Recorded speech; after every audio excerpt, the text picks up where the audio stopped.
문제는 타이밍. 이제 우리가 셀 차례다. 유안타 T레이더.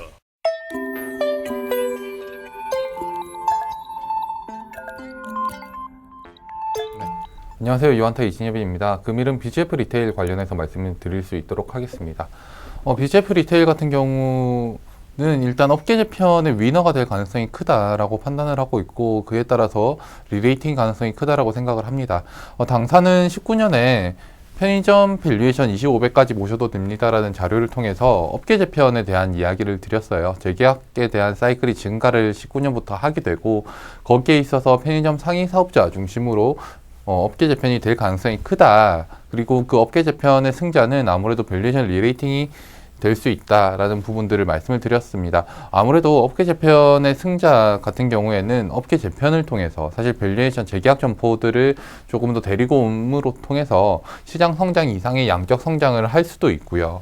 사실 그 재계약 점포들은 기존에도 업을 하던 좋은 점포들이기 때문에 이러한 우량 점포들을 흡수하면서 질적 성장까지도 이룰 수 있다라는 부분들을 기대가 된다라는 측면이고요. 여기에서 밸류에이션 리레이팅의 근거가 될 수 있다라고 볼 수 있다라는 말씀을 좀 드렸었습니다.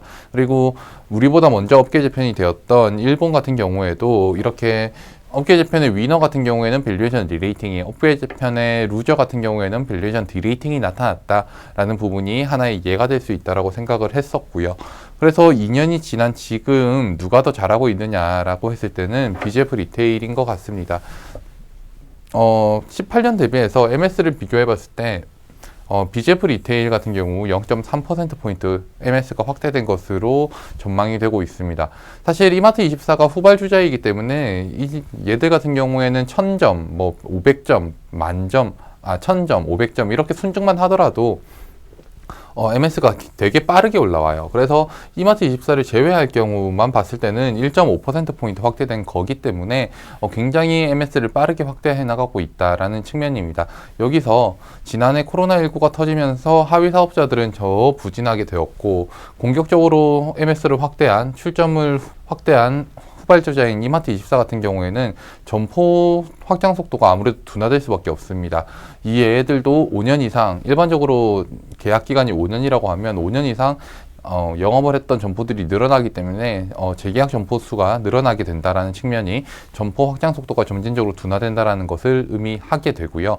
상위 사업자 중 하나인 GS 리테일 같은 경우에는 오프라인보다는 온라인 쪽에 조금 더 치중한 사업 전략을 조금 가져가고 있는 부분입니다.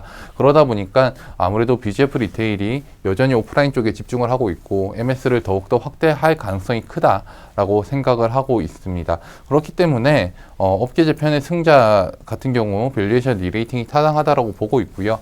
과거 제가 말씀드렸던 부분 25배까지는 좀 열어 두자라는 측면에서 동사에 대한 목표 주가를 PER 목표 P 25배로 확장을 하여서 20만 원에서 25만 원으로 상향을 합니다.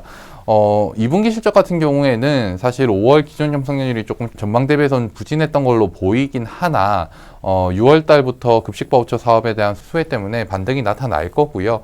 3분기 같은 경우에는 또 최대 성수기이기 때문에 편의점에 대한 투자를 할 타이밍이 된 건 분명한 것 같습니다. 그런 측면에서는 아무래도 업계 재편의 중심에 있는 BGF 리테일을 중심으로 매수하는 전략이 더 맞다, 유효하다라는 판단을 말씀드릴 수 있을 것 같습니다. 네, 지금까지 BGF 리테일에 대해서 말씀드렸습니다. 감사합니다. 문제는 타이밍. 이제 우리가 셀 차례다. 셀 타이밍을 알려주는 유안타 T레이더. 잘 파는 게 투자다. 유안타 증권. T레이더 유안타 T레이더 투자 타이밍은 T레이더